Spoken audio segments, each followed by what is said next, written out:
On the morning of October 14, 1943, a chilling hush settled over the airfields of eastern England. The cold, damp pre-dawn air was thick with the scent of aviation gasoline and the hum of mechanical preparation. Ground crews, having labored since the early hours, were fueling aircraft, loading bombs, and meticulously checking engines. This was no ordinary day. It was a day that would carve itself brutally into the annals of history as one of the bloodiest and most harrowing missions ever flown by the United States Army Air Forces. From airfields scattered across East Anglia, nearly 300 B-17 flying fortresses roared to life, their engines rumbling like thunder echoing across the countryside. Men climbed aboard these massive machines with a profound sense of foreboding. Most knew they were embarking on a mission that was as perilous as it was necessary. Earlier that morning, crews had gathered for the briefing. The start map displayed a red ribbon stretching deep across enemy territory to the industrial heartland of Schweinfurt, Germany. Schweinfurt was no random target. It was home to vital ball-bearing factories, the lifeblood of Germany's war machine. Ball bearings were critical components in tanks, aircraft, submarines, artillery, and trucks. Without them, German military production would grind to a halt. Yet the striking distance was vast, over 390 miles into enemy territory, and the threat was immense. Escort fighters could only accompany the bombers partway. For the remainder of the mission, the flying fortresses would face the deadly skies of Germany alone. The specter of loss hung heavy in the air, not just from the intelligence briefing, but from the painful memory of a similar mission 2 months prior that had cost 60 bombers and 600 men. The crews understood the stakes. They were acutely aware that the chance of surviving the required 25 missions was alarmingly low. This was a battle not just for air supremacy, but for sheer survival. As the bombers climbed through cold, freezing air toward their target, their fate would hinge on their ability to withstand relentless waves of German fighter attacks and withering anti-aircraft fire. The mission, destined to be remembered as Black Thursday, was a trial of courage, endurance, and sacrifice that would forever change the course of the air war over Europe. The heavy cost and the bravery of those who flew that day would echo through history as a poignant testament to the harsh realities of strategic bombing during World War II. The Schweinfurt ball-bearing factories stood as one of the most critical nodes in the vast industrial network powering Nazi Germany's war effort. Deep in the heart of the Reich, this town housed sprawling complexes where thousands of workers and machines labored relentlessly to produce ball bearings, small, unassuming components that played an outsized role in keeping tanks rolling, planes flying, and guns firing. In the strategic minds of Allied planners, targeting the ball-bearing factories was a calculated blow to the enemy's ability to sustain prolonged conflict. Without a steady supply of quality ball bearings, the intricate machinery that Germany relied on would seize up, production lines would halt, and the capacity to wage war would diminish drastically. The factories in Schweinfurt represented this vulnerable but critical link. It was a target of enormous value, but also immense risk. On the morning of the mission, crews gathered in briefing rooms across the airfields in East Anglia, poring over intelligence briefings, maps, and weather reports. The objective was clear: deep strike into heavily defended German airspace to deal a crippling blow to the enemy's war production capabilities. The Schweinfurt factories were heavily guarded by layers of anti-aircraft artillery, and German fighter bases were within striking range, ready to intercept the incoming bombers. The mission length stretched the limits of bomber range and escort fighter capabilities. Fighter escorts, critical to the survival of bomber formations, were limited to the early phases of the mission due to fuel constraints and operational reach. This left the flying fortresses vulnerable during the most dangerous segment of the flight, the final approach to, and withdrawal from, the target. The bombers' defensive formations, with overlapping fields of machine gun fire from multiple B-17s, were the primary means of protection. The briefing emphasized the severity of the threat. Previous raids had demonstrated just how lethal the combination of flak and fighter attacks could be. The enemy's primary fighter, the feared Focke-Wulf 190, was swift and heavily armed, capable of closing in quickly on the bombers and wreaking havoc. The Luftwaffe had developed tactics to exploit weaknesses in the bomber formations, focusing on high-yield close-range attacks that could inflict devastating damage before the formations could effectively respond.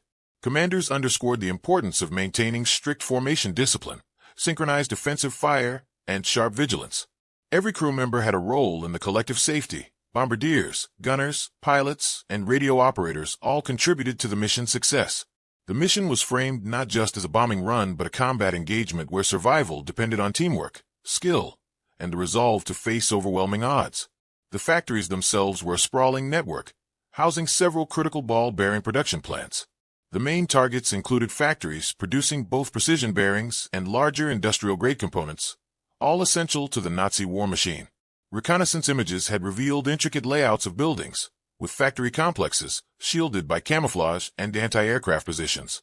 Bomb aiming points had been carefully selected to maximize damage to production capabilities, while limiting collateral destruction to surrounding areas. Despite the clear strategic necessity, the mission carried a heavy burden for the crews. The chance of severe losses was high, and many understood that they were likely embarking on a mission that would demand extraordinary courage and sacrifice. The planning factored in prior losses and sought tactical improvements, but the enemy's defenses had only grown more lethal after previous raids. As the bombers climbed into formation and began their long journey over hostile skies, the crews carried not only their bombs, but the weight of expectations that their mission would deal a blow significant enough to help turn the tide of the air war over Europe. The destruction of the Schweinfurt ball-bearing factories was more than a tactical target. It was a mission aimed at striking the enemy's lungs, weakening its ability to sustain the fight. The gravity of the task ahead could not be overstated. These airmen were flying into one of the fiercest air battles of the war, where survival was uncertain and the price of failure was measured in lives and the future prospects of the Allied campaign. High above the clouds, in the cold, thin air, the hope was to cripple the enemy's war machine and hasten the end of a brutal conflict that gripped the world. The air war over Europe during World War II was as much a test of human endurance as it was of technology and strategy.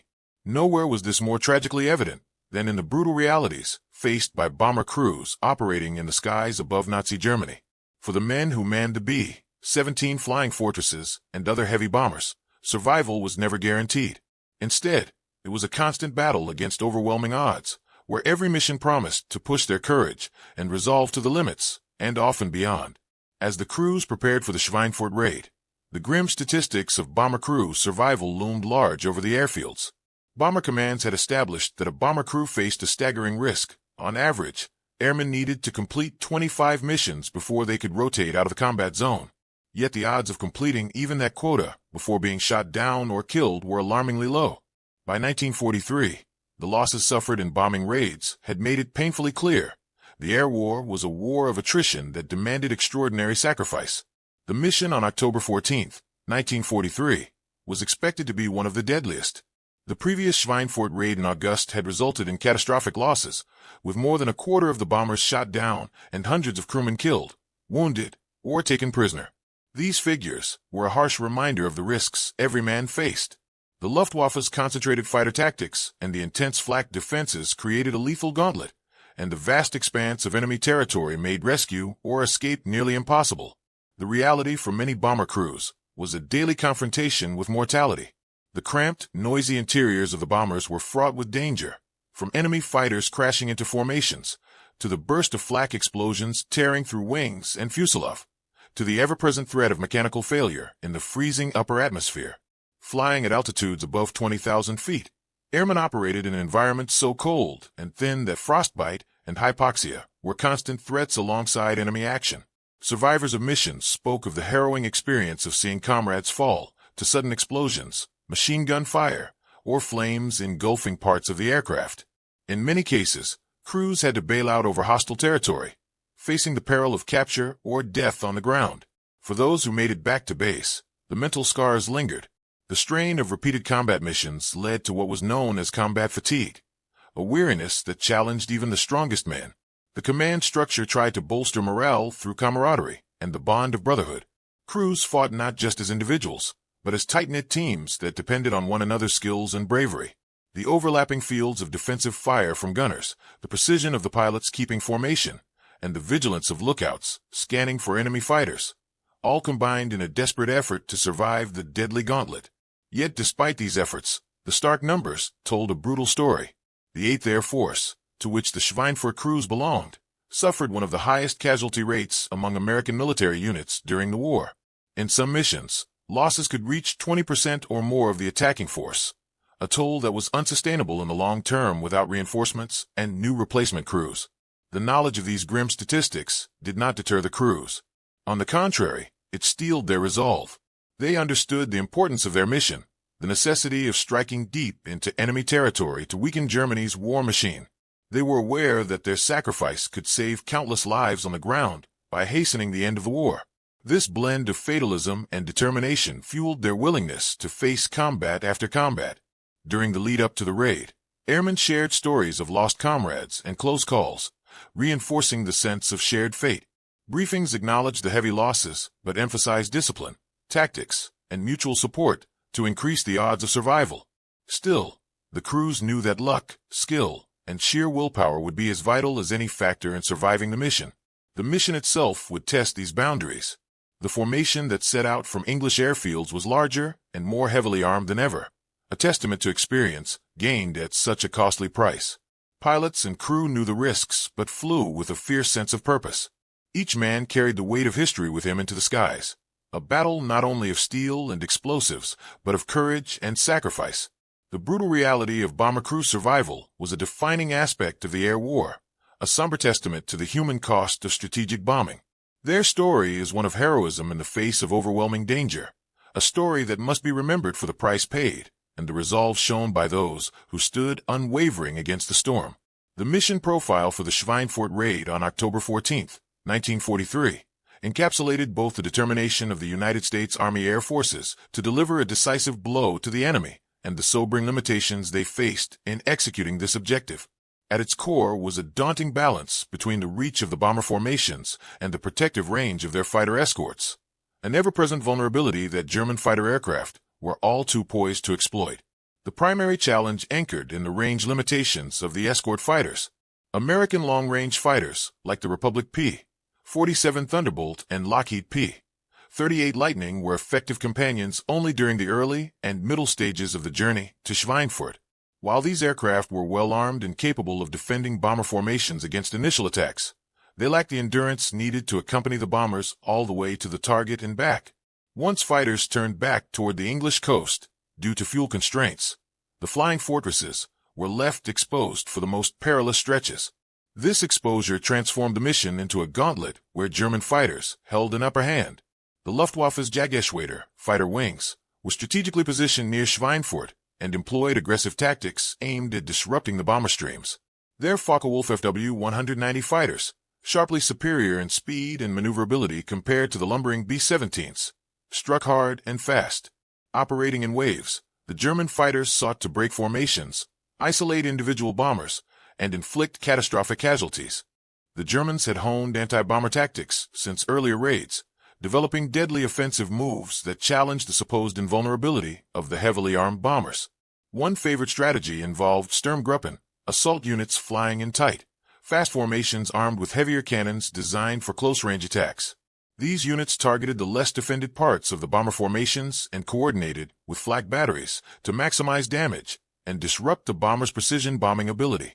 The bomber crews knew that flying in tight defensive boxes was crucial. The formations offered overlapping fields of machine gun fire, creating a crossfire that could deter or damage attacking fighters. However, this defense was only as strong as the crew's discipline and mutual support, vulnerable to breakdown under the stress of sustained assault. When formations were penetrated, the results were often fatal. Isolated bombers became easy prey for German fighters. Complicating the mission was the intensity and accuracy of flak defenses mastering the skies over Schweinfurt. Anti-aircraft artillery, often radar-directed, blast the area with deadly bursts of explosive shells designed to tear through aircraft wings and fuselage. The flak was not merely a threat to one or two bombers, but a lethal zone spreading peril over the entire formation. The overlapping fields of fire around the target site, demanding precise navigation from the bombers as they braved the flak barrages to hit their objectives. Despite these dangers, the mission was planned with meticulous attention to timing and formation strength. Bomber groups assembled into tight clusters meant to maximize defensive firepower, while fighter escorts provided all possible coverage during the journey's initial stages. However, the sheer scale of the mission, involving nearly 300 B-17s, created complex coordination challenges. Communication difficulties, weather variations, and mechanical failures all added to the uncertainty of the operation's success. The escort fighters, despite their limitations, performed valiantly. Pilots flew at the edge of endurance, pushing their aircraft and skills to counter repeated waves of German interceptors. However, The range limitation meant that once fighters peeled away near the midpoint of the mission, bomber crews were left to rely on their guns and formation discipline alone. It was this vulnerable window that the Luftwaffe sought to exploit with relentless fury. The combination of high-flying, tightly packed formations under punishing flak and the continued threat from German fighters made the Schweinfurt raid a scenario of intense, close-quarters aerial combat. For the bomber crews, it was a test of nerves, machine capability, and mutual trust. Every decision, from maintaining formation spacing to the timing of defensive fire, bore immediate life-or-death consequences. This mission profile underscored a fundamental problem that had plagued the early American bombing campaign. Despite advances in aircraft technology and tactics, striking deep into German territory without adequate, sustained fighter escort exposed bomber forces to enormous risk. The experiences and bitter lessons of these missions would drive urgent efforts to develop longer-range escort fighters and refine bombing tactics. But on this day, as crews turned their eyes to the skies above enemy territory, the gulf between escort fighter capability and the bombers' reach defined the deadly challenge they faced. In the annals of the Allied air campaign against Nazi Germany, the mission of August 17, 1943, stands out as a grim precursor to the devastating raid on Schweinfurt that would follow in October. This ambitious operation, often referred to as the failed double strike, was planned as a bold attempt to deliver a crippling blow to the German war industry by hitting two critical targets in rapid succession. Yet, despite meticulous planning, the mission ended in a harrowing ordeal that exposed the perilous limits of strategic bombing at that stage of the war. The concept behind the double strike was simple yet perilous. American bombers were to execute two separate attacks on significant targets located deep within enemy territory on the same day. The first wave was directed at the ball-bearing factories in Schweinfurt, targeting the heart of Germany's mechanized war effort. Shortly after, a second force was dispatched to hit aircraft factories in Regensburg, aiming to disrupt the production of new Luftwaffe fighters. In theory, the twin blows would compound the damage, shaking the Nazi war machine to its core. However, the operational realities quickly undermined the mission's promise. The execution ran into significant problems from the outset. The bomber formations, already stretched by the long distances, faced logistical challenges in coordination and route planning. The tight timing required for the double strike added complexity, making it difficult for bomber groups and escorts to maintain cohesion and mutual support. The initial phase of the mission at Schweinfurt saw crews flying into hostile airspace that was heavily defended by both flak batteries and aggressive German fighter patrols. The fighters, principally the fast and deadly Focke-Wulf 190s, executed swift, concerted attacks aimed at breaking the bomber formations apart. The unescorted bombers, deprived of long-range fighter protection for much of the mission, were left vulnerable during critical phases of the approach and withdrawal from target zones. Despite the valor of the bomber crews, losses mounted rapidly. The lack of adequate escort meant that many formations suffered severe damage, with numerous bombers shot down or forced to limp back to base with crippling wounds. Communication difficulties among the groups and the physical exhaustion of both crews and machines added layers of difficulty. Overloaded wings, fragile engines stressed by the mission's demands, and the ever-present dark threat of enemy fighters meant survival was a narrow margin. Meanwhile, the second wave bound for Regensburg faced equally daunting challenges.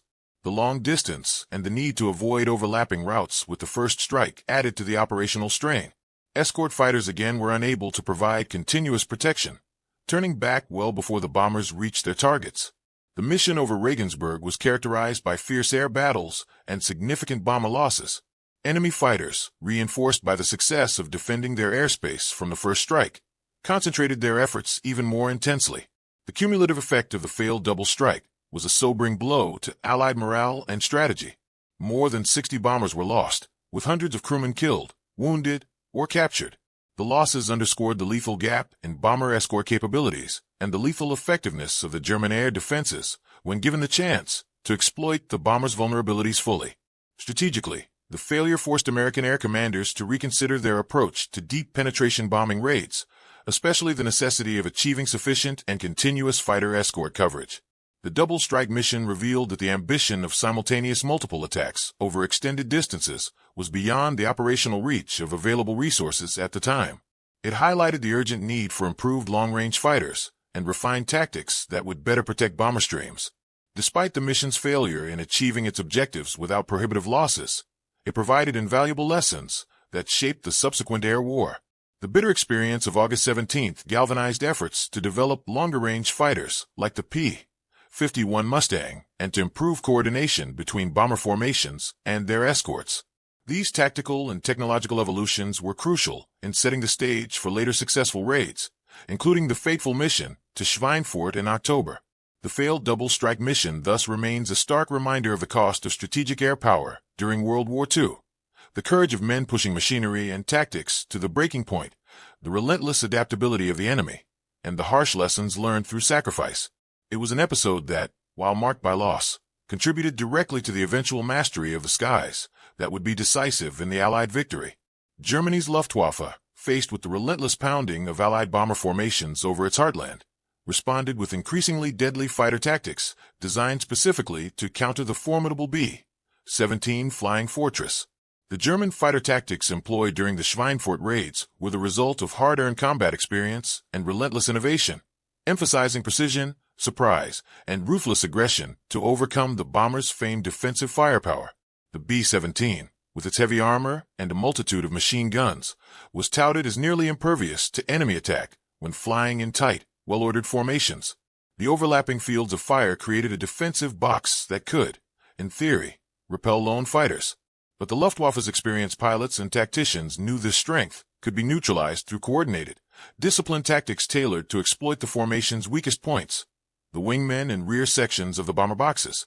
One of the key tactics involved Sturmgruppen assaults, pioneered by specialized units flying the Focke-Wulf FW-190. Unlike traditional dogfighting, Sturmgruppen pilots flew close together in groups of 3 to 4 aircraft, heavily armed with 20mm and 30mm cannons, designed to deliver a quick and devastating blow at close range. They aimed to crash into the bomber formations with overwhelming firepower, breaking the formations apart from within.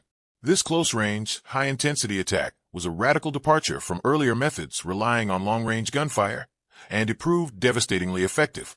These Sturmgruppen assaults were often supported by other fighter squadrons executing a layered approach. Outer patrols engaged the escort fighters or drew bombers out of formation, while inner units concentrated on delivering concentrated fire on the most vulnerable segments of the formations. German Fighter Command coordinated these attacks with precision, timing their arrival to coincide with the bombers' most exposed moments, particularly during the bomb run and initial withdrawal phase, when bombers were heavily laden and less maneuverable. Moreover, German fighters exploited the limitations of bomber formations by identifying and attacking individual bombers that drifted away or slowed down due to mechanical failures or damage. Fighters circled and waited for these moments, striking with speed and decisiveness. The results were often catastrophic, as a single bomber out of formation became an easy target for multiple fighters. Another devastating element of German tactics was the use of head-on attacks.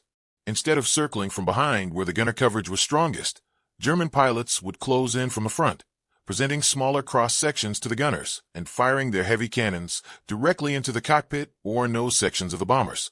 These frontal assaults minimized exposure to defensive fire while maximizing damage, a tactic that was grimly effective and psychologically harrowing for bomber crews. In addition to aerial tactics, the Luftwaffe fighter groups coordinated closely with ground-based flak, anti-aircraft artillery units. During the Schweinfurt mission, intense flak fire was used to channel bombers into more vulnerable positions or to disrupt formation cohesion, creating opportunities for fighters to exploit. Fighter pilots reported using the bursts of flak as visual cues to time their attacks, striking when bombers were forced to maneuver and their defensive coverage was momentarily compromised. The Germans also employed deception and feints to confuse bomber crews and their escorts.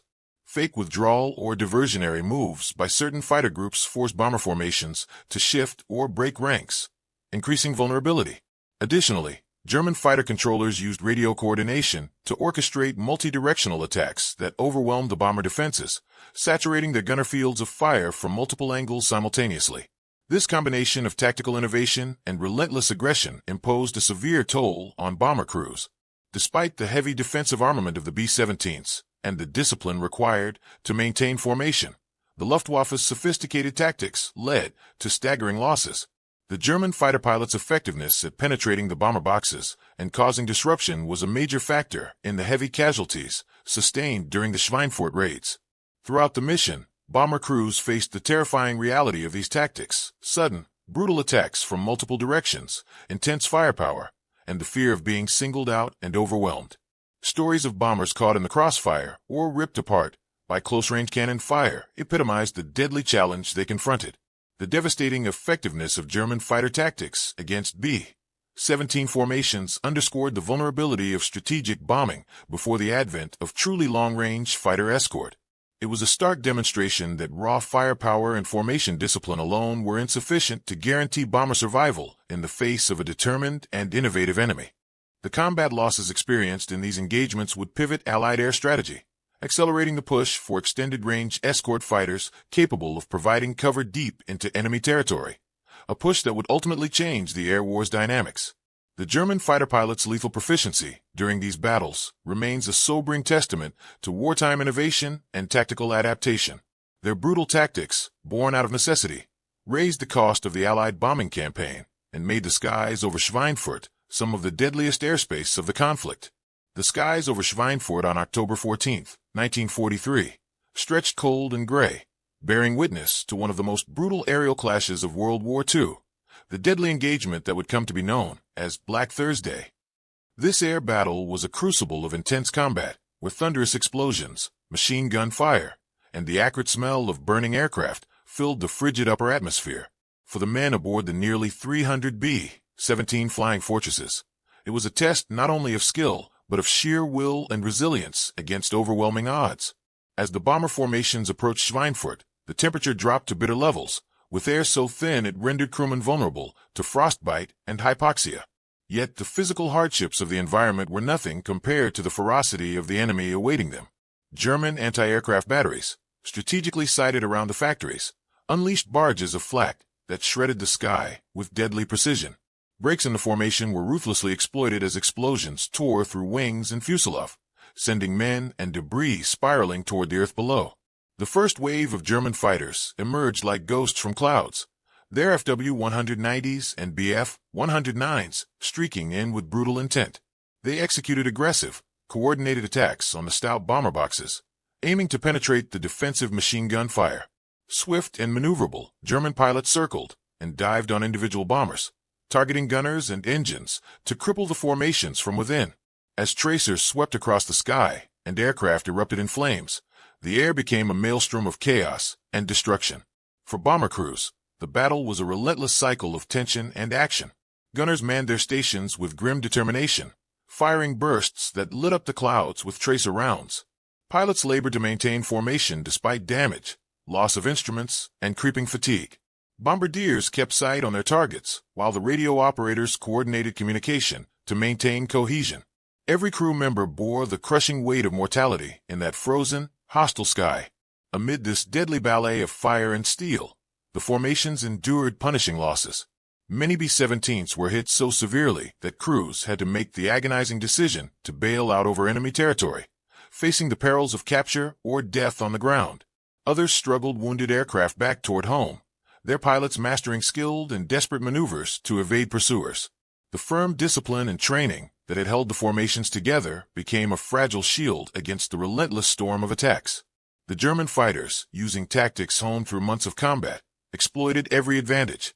They targeted the vulnerable tail sections and blind spots of the formations, striking with fearsome accuracy. Some pilots raked bomber noses with cannon fire head-on, while others employed coordinated multi-directional assaults aimed at breaking formation integrity. The Luftwaffe's control of the airspace at this critical juncture underscored the deadly challenge faced by the Allies. Increasingly, the air battle became a grim test of endurance. As bombers dropped their payloads over Schweinfurt, the crews braced for the return leg, aware that the trail home could offer only fleeting moments of respite before facing fresh German attacks. The cold and the danger weighed heavily, with each man acutely aware that survival depended on both individual skill and the collective strength of his comrades. Throughout hours of intense fighting, the skies were punctuated by the roar of engines, explosions, and the calls over the radio. Despite suffering grievous losses, the bomber crews accomplished their aim, delivering heavy damage to the ball-bearing factories. Yet the price of this success was stark. The sky was littered with the wreckage of downed B-17s, and the casualty toll was staggering. This bitter air battle over Schweinfurt became emblematic of the sacrifices made in the course of strategic bombing, the clash between technological might and human courage under brutal conditions.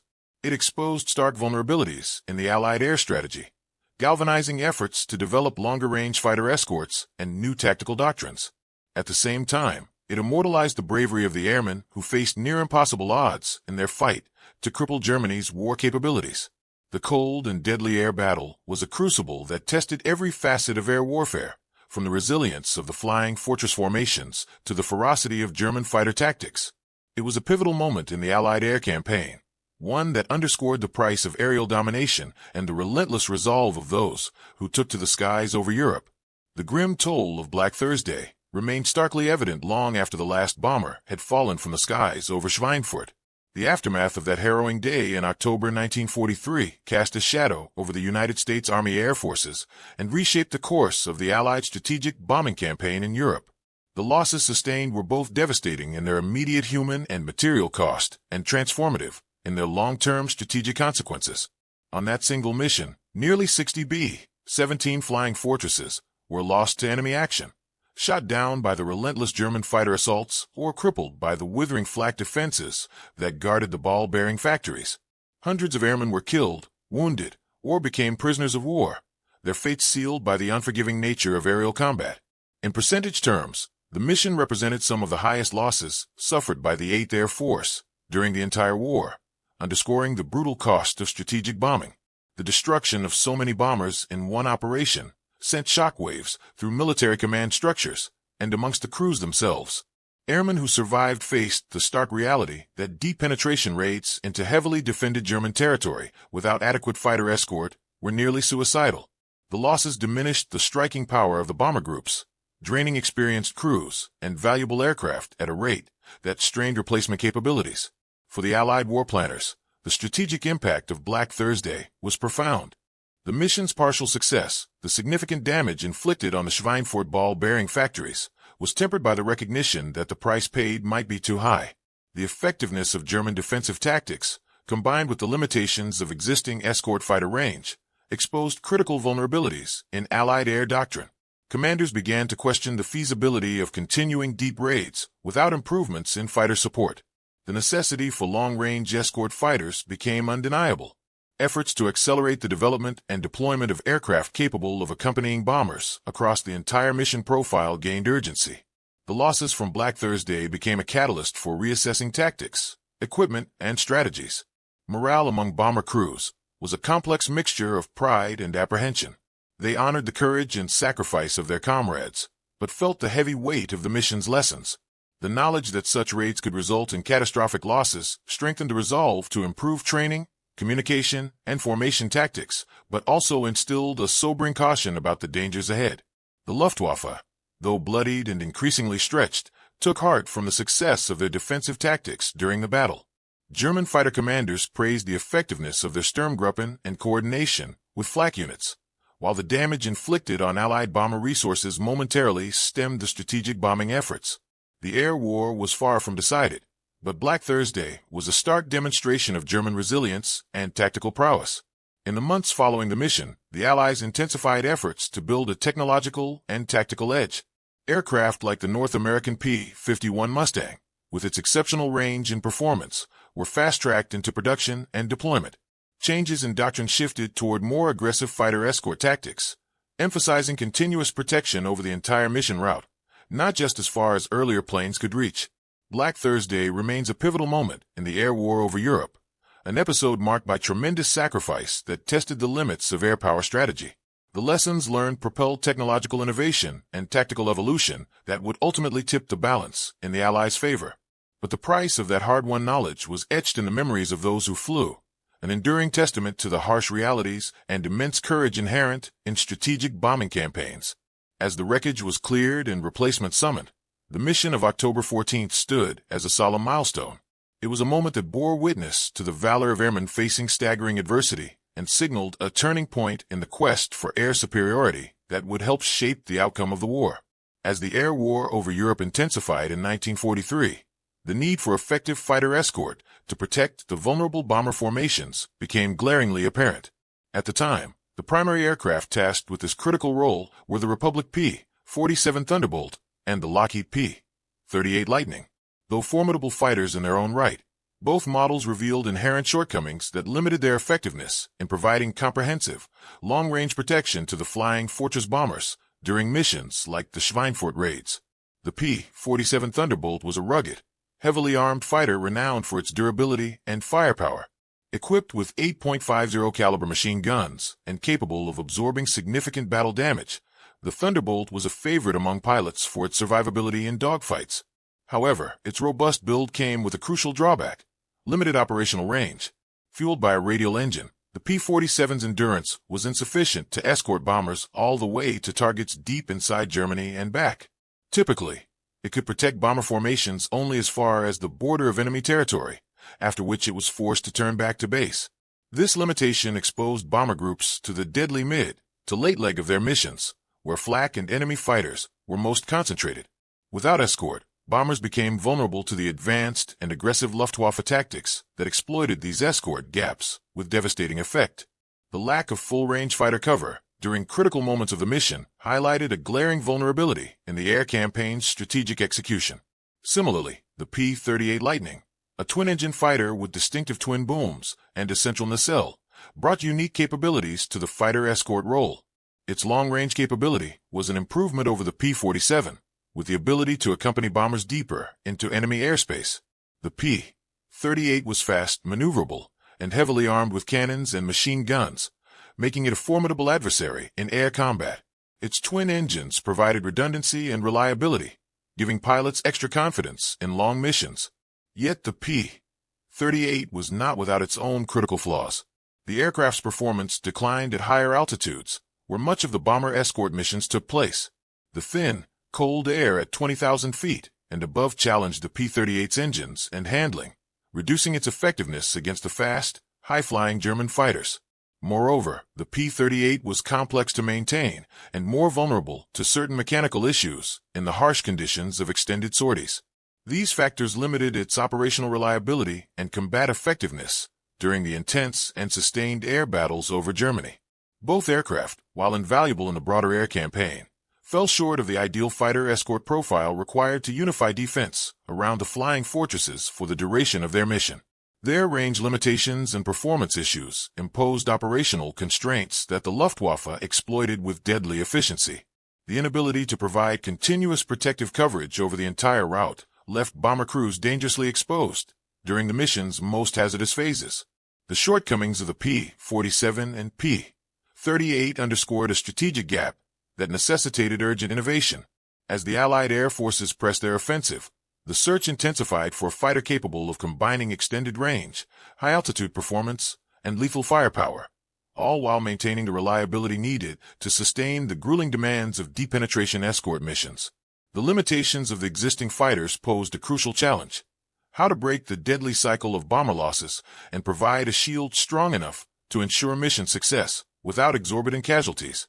This challenge spurred the accelerated development of new fighter designs that could fill the range and performance gap.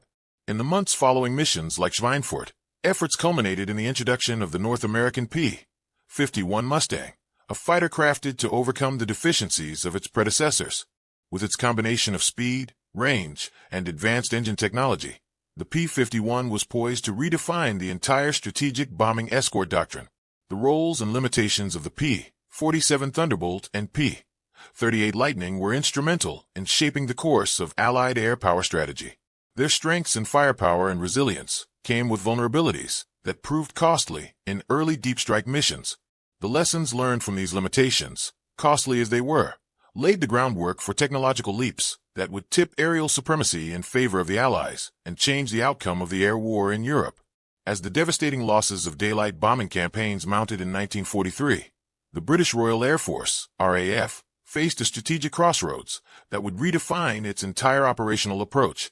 The severe vulnerability of unescorted bomber formations to enemy fighters and flak compelled the RAF to pivot away from costly daylight raids and adopt a doctrine centered on night bombing, a move that would have profound implications for the Allied air war in Europe. The RAF's experience during the early years of the war had illustrated the brutal effectiveness of German air defenses against daylight bombing. Repeated missions had resulted in heavy aircraft and crew losses, eroding both the operational capacity and morale of bomber forces. These losses underscored the stark reality that without technological advantage or adequate fighter escort, daylight precision bombing came at an unsustainable price. One of the key factors driving the RAF's shift was the recognition that night bombing, although less precise, offered substantial protection by masking bomber movements under the cover of darkness. The cloak of night dramatically reduced the effectiveness of German fighters, whose operations were largely constrained by the limits of contemporary navigation and targeting technology. With reduced visibility, formations were harder to track and intercept, allowing bombers to reach their targets with lower risk of encounter. To adapt to this new operational paradigm, the RAF invested heavily in navigational aids and bombing technologies suitable for nocturnal operations. Innovations such as G and H-2S radar systems enabled crews to maintain formation integrity and improve bombing accuracy even in total darkness. These technologies became crucial force multipliers, allowing the RAF to engage in sustained strategic bombing campaigns with less vulnerability to the devastating air-to-air combat that characterized daylight missions.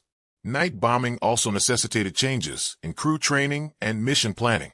Bomber crews had to become adept in instrument flying and nocturnal navigation, mastering the subtle skills required to operate effectively without visual references. The psychological challenges of operating in darkness, with limited situational awareness and heightened risks of accidents, added another dimension to the brutal air warfare landscape. The RAF's adoption of night bombing was also accompanied by the development of specialized units like the Pathfinder Force.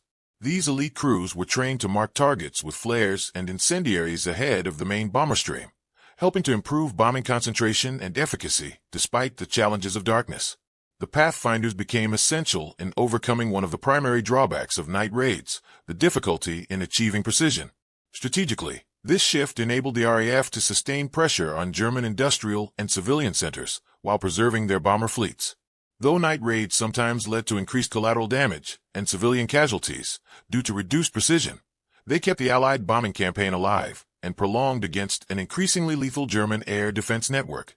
In contrast, the United States Army Air Forces initially maintained faith in the doctrine of daylight precision bombing, believing in the power of heavily armed bomber formations to defend themselves. This fundamental difference in approach initially created divergent challenges for the Allies. The devastating losses suffered by American crews during missions like Schweinfurt highlighted the costliness of daylight operations without sufficient fighter escort, revealing the limitations of relying solely on formation defense. The RAF's shift to nighttime operations reflected a pragmatic response to the technological and tactical realities of 1943. Conceding the aerial battlefield's advantage to the Luftwaffe until such time as improved escort fighters and tactics could be deployed. It also demonstrated the complexity of balancing operational effectiveness, crew safety, and strategic goals within the grueling contest for air superiority. Ultimately, the British night bombing campaign, despite its inherent difficulties and controversy, played a significant role in wearing down Germany's industrial capacity and morale over time. It complemented the emerging American strategy, which, aided by the arrival of long-range fighters like the P-51 Mustang, would gradually achieve superiority during daylight operations in the latter stages of the war. This strategic evolution in bombing doctrine was a crucial chapter in the Allied air war, illustrating not only the resilience and adaptability of air forces, but also highlighting the profound challenges imposed by rapidly advancing aviation technologies and shifting tactical landscapes. The RAF's shift to night bombing was a pragmatic embrace of both the limitations and opportunities of its time, a testament to the relentless drive to overcome adversity in pursuit of ultimate victory. In the early stages of the American strategic bombing campaign over Europe, a prevailing doctrine guided the approach to protecting bomber formations, the belief in the bomber's own defensive capabilities to repel enemy attacks. This doctrine hinged on the concept of bomber self-defense, a theory that heavily armed bombers flying in close formations could mutually protect one another from enemy fighters without needing continuous fighter escort.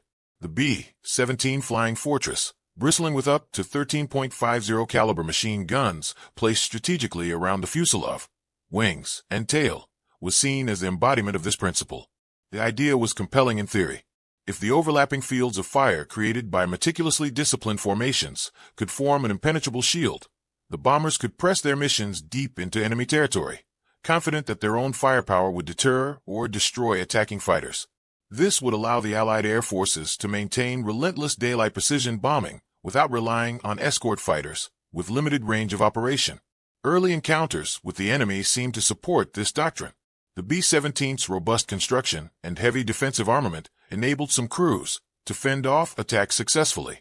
Formation flying became a core training element, emphasizing the preservation of tight, box-like structures with coordinated fields of fire. The collective effort of every crew member, from gunners to pilots, was intended to maximize defensive strength. However, as the air war evolved, the doctrine's critical flaws were brutally exposed. The Luftwaffe's fighter tactics, honed through combat experience, systematically dismantled the notion of bomber invulnerability. German fighters, employing precise, coordinated attacks, concentrated their fire on vulnerable segments of the formations, breaking them apart and isolating individual bombers. The closer the fighters could get, often within 200 yards, the deadlier their 20mm and 30mm cannons became. The limitations of self-defense also became evident through the sheer attrition in bomber ranks during major missions like the Schweinfurt raids. Despite the dense defensive fire, bomber losses mounted, with formations frequently unable to repel waves of determined and experienced German interceptors. The assumption that bombers alone could provide all necessary defense was challenged by the overwhelming weight of enemy numbers and tactics. Additionally, external factors compounded the failure of the doctrine.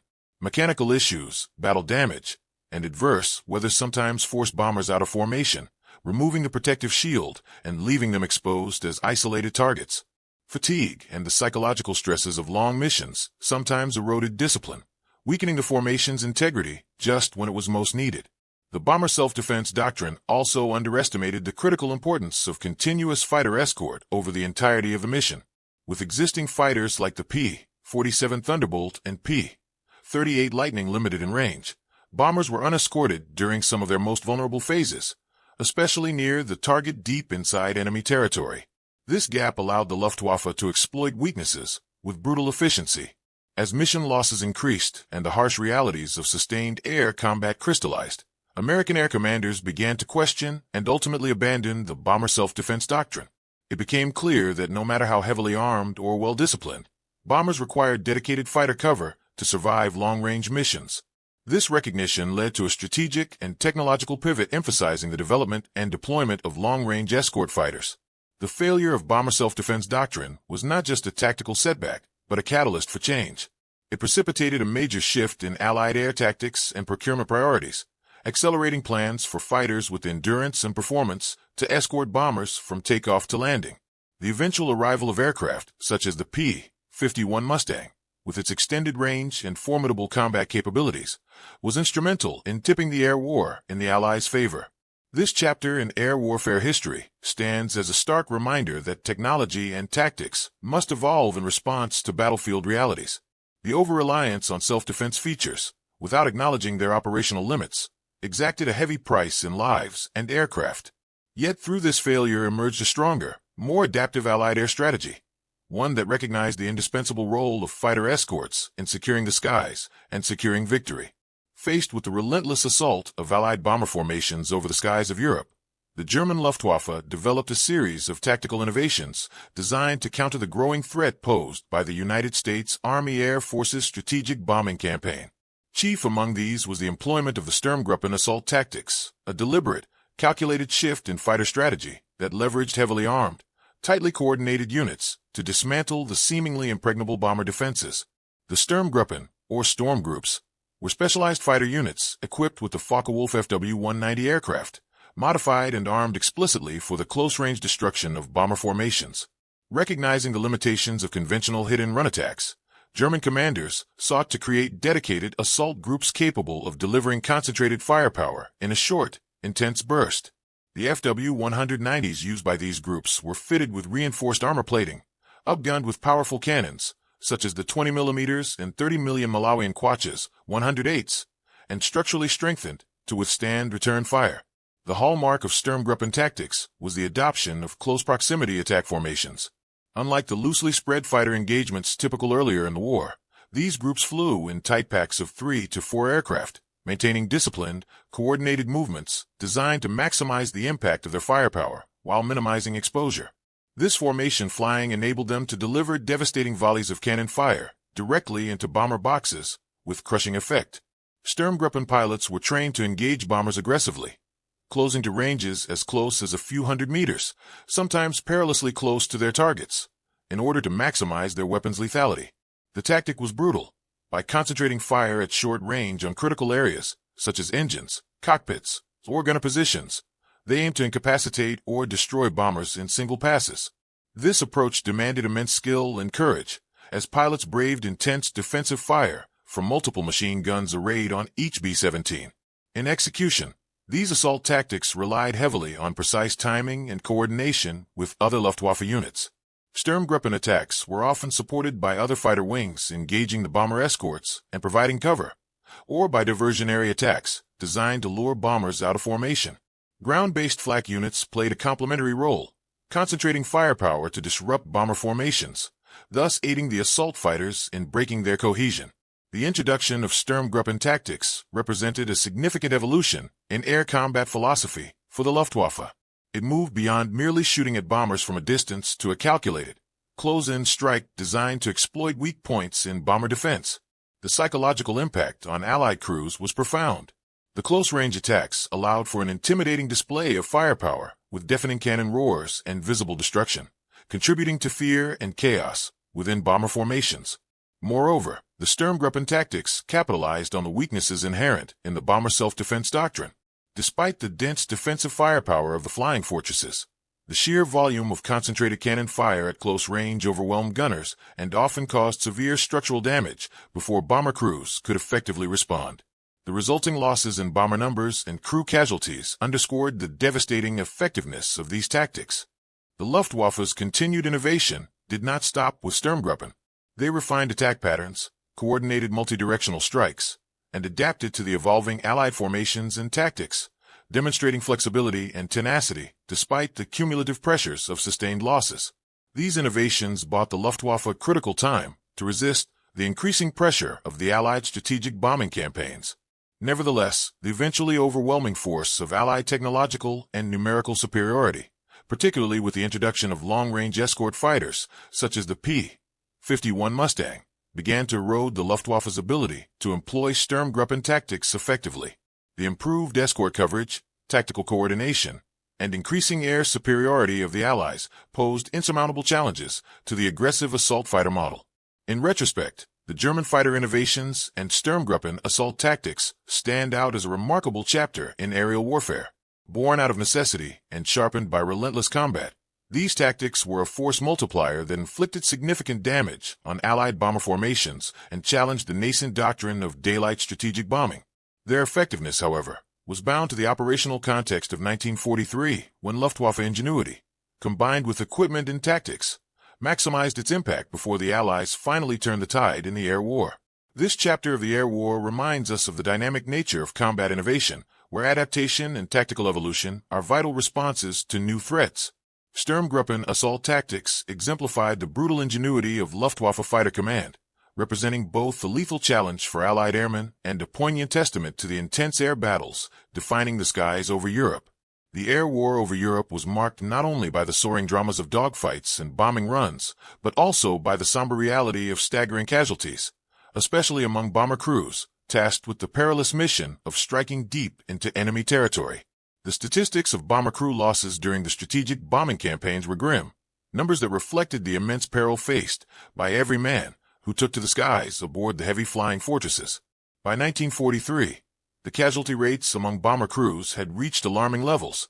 The widely accepted figure was that a bomber crew faced a daunting expectation to complete 25 missions to rotate out of combat. However, the probability of surviving all those missions was far below desirable, with many crews suffering losses well before reaching this benchmark. The deadly Schweinfurt raids profoundly exemplified this harsh reality, with nearly 20% of bomber crews lost in a single day. These casualties encompassed a range of fates: killed outright in aerial combat, injured or incapacitated by flak or fighter attacks, captured as prisoners of war after bailing out or crash landing, or missing and presumed dead. The losses were not limited to the machine but extended to the people who made up the crews: pilots, co-pilots, navigator, bombardiers, radio operators, engineers, and gunners. Each role was vital to mission success and survival, and each man shared equally the risk and burden of combat. The human toll went beyond the battlefield. The families of these airmen faced the anguish of uncertainty and loss, often waiting for news of missing relatives who might never return. The bomber crew's stories of valor, sacrifice, and endurance became woven into the broader narrative of the Allied struggle, underscoring the price paid for every strategic gain in the air war. The psychological impact on surviving crews was equally profound. Continuous exposure to lethal danger fostered chronic stress and fatigue, many developing symptoms akin to what today would be recognized as post-traumatic stress disorder. The intensity of each mission, the sight of comrades lost or wounded, and the awareness of one's own fragility weighed heavily on these men, making every sortie a test of mental as well as physical resilience. Statistical analyses at the time painted a bleak picture.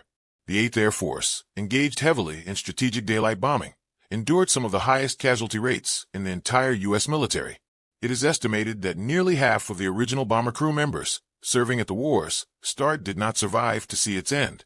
Replacement crews faced a daunting induction into an environment where the odds often seemed stacked against survival. These casualty rates influenced policy and operational changes. As losses mounted, the urgency to develop better fighter escort systems and improve bomber defensive tactics grew. The prohibitive human cost demanded solutions beyond sheer numbers and volume of aircraft. It necessitated technological and tactical revolution. Moreover, casualty figures spurred improvements in crew training and medical services, aiming to prepare airmen for the rigors of combat and to provide better care for the wounded. Efforts were also made to enhance rescue operations, especially for downed crews over friendly or neutral territories, though many over enemy-held lands faced grim prospects. The dire statistics of bomber crew casualties from missions like the Schweinfurt raids are integral to understanding the full scope of the air war's challenges. They remind us that behind the machines and strategies, the war was fought by individuals whose bravery and sacrifices paved the path to eventual victory. Today, the stories of those lost and those who endured form the foundation of remembrance and respect for the cost of aerial warfare during World War II. Their legacy is a testament to courage in the face of unimaginable peril and serves as a poignant chapter in the collective memory of the air war over Europe. The Republic P-47 Thunderbolt made its early debut in the critical role of escort fighter during the American daylight bombing campaigns over Europe in 1943. As one of the primary fighters assigned to protect the vulnerable B-17 flying fortresses, the Thunderbolt represented a leap forward in firepower and durability. Yet, despite its strengths, the P-47's initial operational use also revealed serious limitations that curtailed its effectiveness as a long-range bomber escort and highlighted the tactical challenges faced by the U.S. Army Air Forces in the evolving aerial war. The P-47 was a formidable aircraft in many respects. Its large, powerful radial engine provided exceptional speed and high-altitude performance, essential qualities for confronting the German Luftwaffe fighters that menaced the bomber streams. Armed with 8.50 caliber machine guns, the Thunderbolt delivered potent offensive capabilities, capable of inflicting substantial damage on enemy aircraft. Furthermore, its rugged construction and heavy armor made it highly survivable, able to return to base even after taking significant battle damage. These attributes quickly earned the P-47 the respect of its pilots and a reputation as a tough and reliable combatant. However, while the P-47 excelled in dogfighting and ground attack roles, its operational range was a critical weakness when tasked with escorting bombers deep into German territory. Although equipped with drop tanks that extended its fuel capacity, the Thunderbolt could only escort B-17 formations partway into enemy airspace, often as far as the borders but seldom beyond. This range limitation meant that, for the last and most dangerous segments of bombing missions, the bombers were left without fighter protection, vulnerable to concentrated attacks by enemy fighters. This gap in escort coverage became evident during key operations like the Schweinfurt raids. Bomber formations, heavily laden with bombs and flying at reduced speeds, faced mounting pressure from flak and well-coordinated Luftwaffe fighter assaults once their escorts turned back to base. The P-47's absence during these critical phases exposed the bombers to tremendous risk, underscoring the strategic vulnerability inflicted by limited fighter endurance. In addition to its range restriction, the P-47's relatively large size and weight affected its maneuverability compared to more agile German fighters, such as the Focke-Wulf 190 and Messerschmitt Bf 109. While the Thunderbolt could hold its own at high altitudes and in sustained engagements, its heavier frame often made quick, sharp turns and rapid dives difficult to execute, maneuvers that German pilots exploited in hit-and-run attacks. This limitation demanded tactical adjustments from P-47 pilots, requiring them to rely more on energy fighting and positioning than brute agility. Nevertheless, the deployment of the P-47 in the escort role marked a significant evolution in Allied air strategy. It represented an earnest attempt to bridge the critical gap in bomber defense and reduce the grievous losses suffered in earlier raids. The Thunderbolt's presence provided a substantial morale boost to bomber crews during the segments of missions it could cover, delivering a measure of deterrence against enemy interceptors. The aircraft's introduction also fed into broader tactical developments. P-47 pilots honed escorting techniques aimed at maximizing their protective reach, including synchronized timing with bomber formations and improved coordination with flak warnings and fighter control. These evolving tactics highlighted the dynamic interplay between technology and strategy, where airmen and commanders adapted continually to the challenges of both the enemy and their own equipment. Despite its limitations, the P-47's early performance laid critical groundwork for subsequent advancements in fighter escort. Lessons learned from its operational shortcomings fueled the drive for fighters that combined the Thunderbolt's ruggedness and firepower with extended range and enhanced high-altitude agility, qualities that would be embodied in the soon-to-arrive North American P-51 Mustang. The early use of the P-47 Thunderbolt thus stands as a vital milestone in the story of American air power during World War II.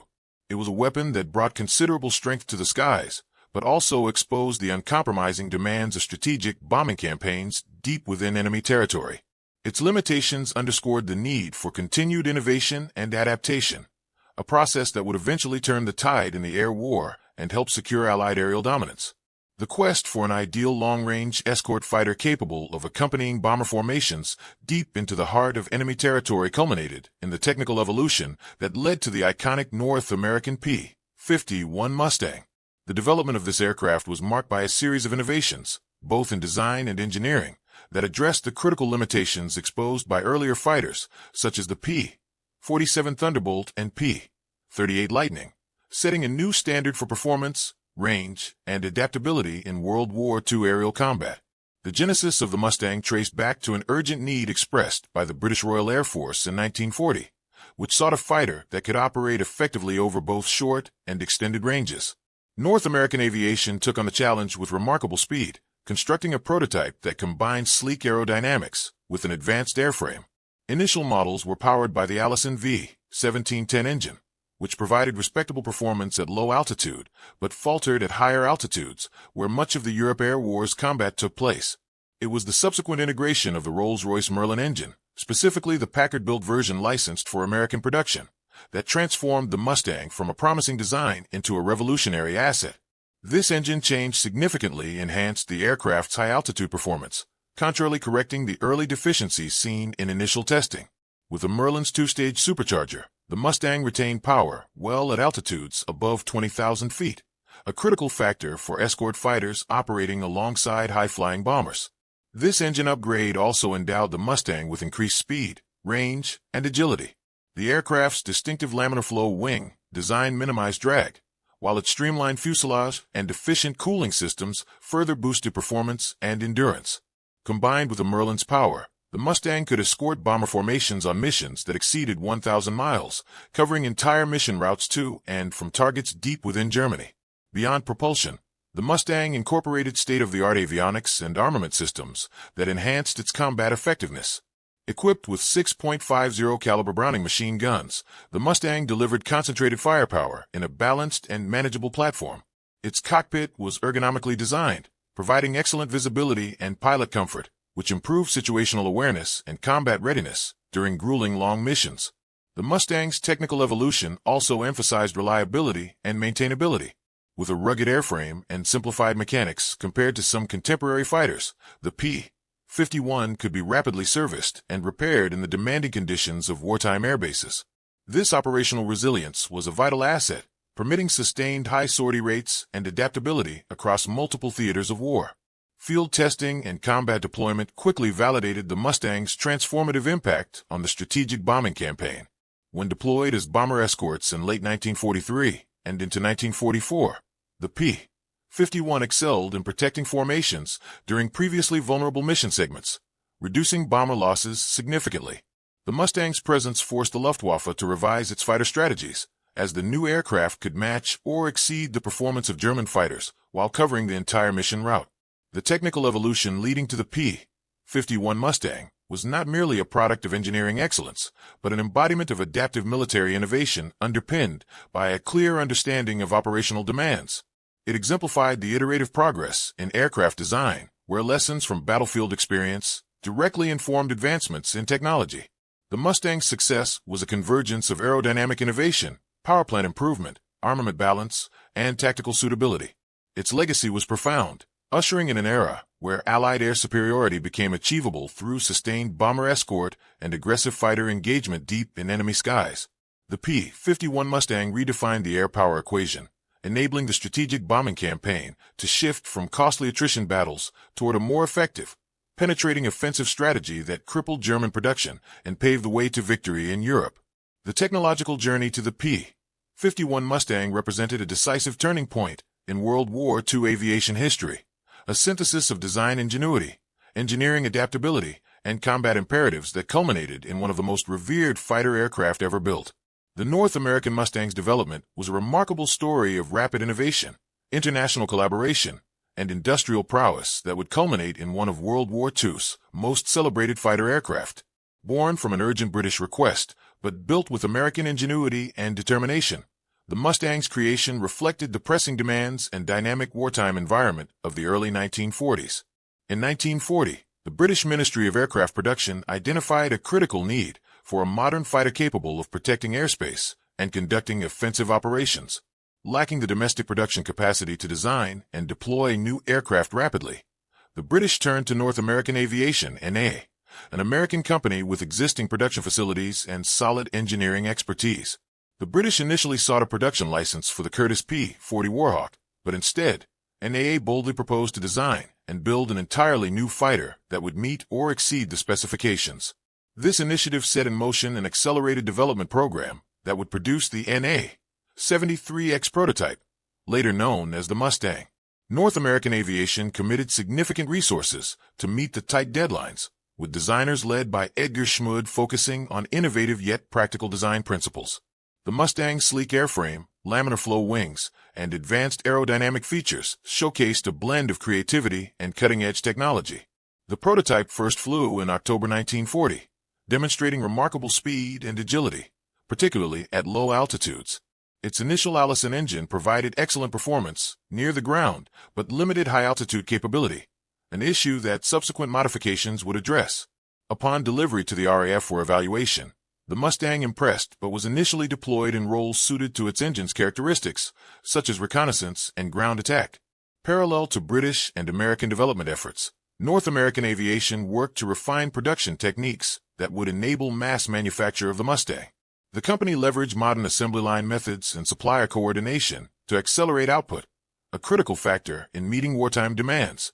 This industrial agility allowed Mustang production to ramp up rapidly, ensuring the aircraft's availability in large numbers as improvements were implemented.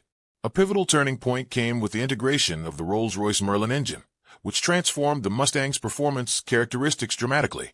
The collaboration between British engine manufacturers and American airframe producers symbolized the close Allied cooperation that typified many wartime technological advancements.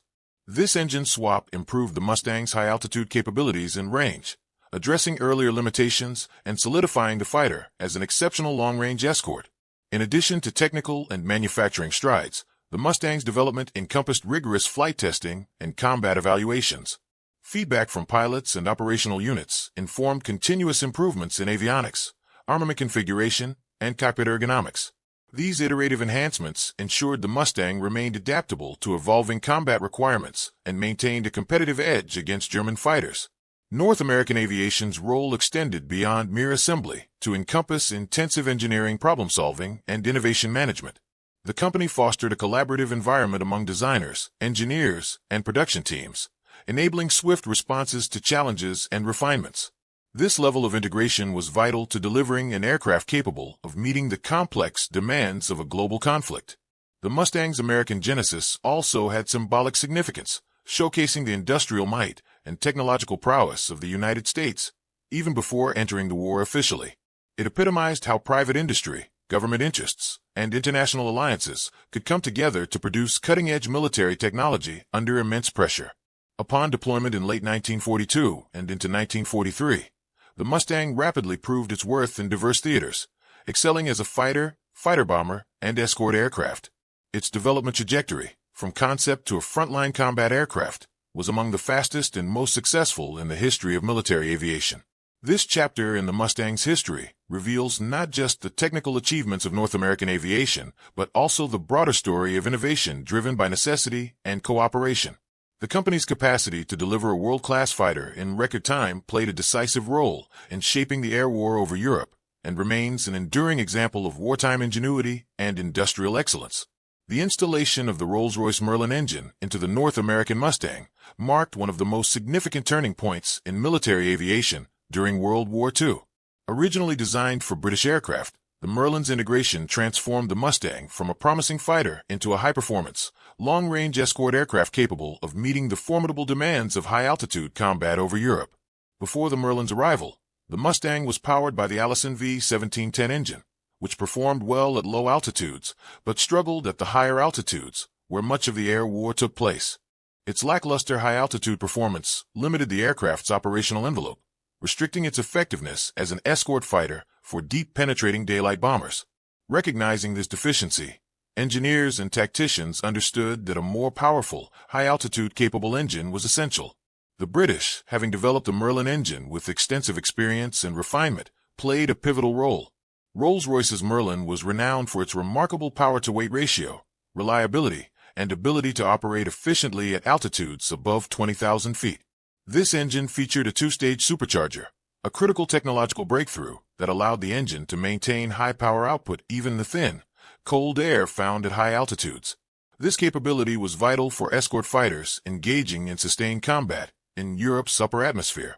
In early 1942, North American Aviation, NA, began experiments with installing the Merlin into their existing airframe designs. The challenge was not trivial. It involved significant modifications to the Mustang's fuselage, cooling systems, and systems integration.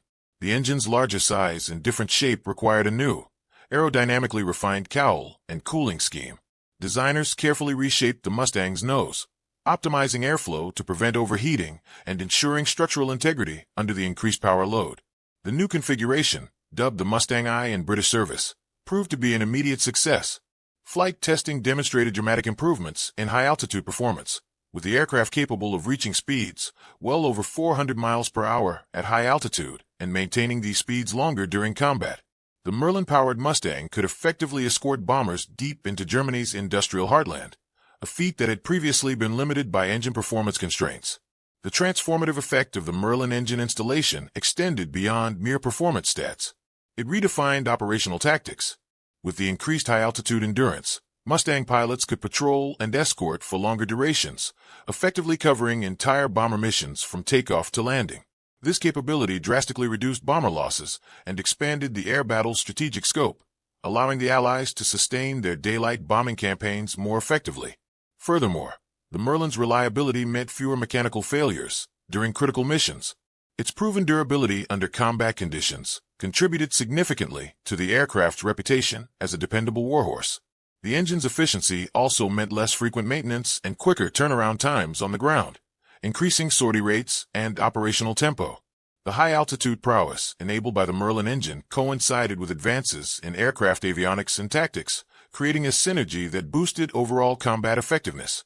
The combination of increased speed, range, and altitude performance made the Mustang a formidable adversary. Its ability to engage German fighters on more equal terms, or even at a superior altitude, helped shift the aerial balance over Europe. The installation of the Merlin engine was a testament to the importance of technological adaptation in wartime. It exemplified how engineering ingenuity, driven by strategic necessity, could revolutionize aircraft design in a remarkably short period. This upgrade transformed the Mustang from a supplemental fighter into the definitive long-range escort aircraft, a role it would fulfill with distinction until the end of the war. Ultimately, the Merlin engine's integration into the Mustang was not just an engineering feat. It was a strategic catalyst that enhanced Allied offensive capabilities, contributed decisively to the destruction of German industrial capacity, and helped secure air superiority in the European theater. Its impact reverberated through the end of the conflict and established a benchmark for power plant innovation in military aviation for decades to come. The North American P-51 Mustang's introduction into combat was a watershed moment in the air war over Europe, heralding a new era of Allied air superiority and altering the tactical and strategic landscape of World War II. The Mustang's combat debut brought to life the promise held by its innovative design and powerful Merlin engine, demonstrating its capabilities in operational service and quickly earning the respect of pilots and commanders alike. The Mustang entered frontline units in late 1942 and early 1943, initially with the Royal Air Force, RAF, under the designation Mustang MKI. British squadrons were among the first to benefit from the aircraft's exceptional low-altitude performance, employing it successfully in tactical reconnaissance, ground strafing, and escort missions. Early combat engagements with the Merlin-powered Mustang revealed its speed, maneuverability, and firepower as significant advantages over many contemporary Axis fighters, enabling it to perform a range of offensive and defensive roles with increasing effectiveness. However, it was the deployment of the Mustang in the United States Army Air Forces, USAF, that marked its true combat debut on a broader scale. By mid-1943, American Mustang units began integrating into the strategic bombing campaign as escort fighters, providing protection for the heavily targeted B-17 Flying Fortresses and B-24 Liberators. For the first time, bomber crews had a fighter that could match or exceed the performance of the Luftwaffe's best interceptors while flying the full mission distance deep into German territory. The Mustang's long range, thanks to its efficient airframe and Merlin power plant, allowed it to accompany bombers on missions unattainable by earlier escort fighters, such as the P-47 Thunderbolt and P-38 Lightning.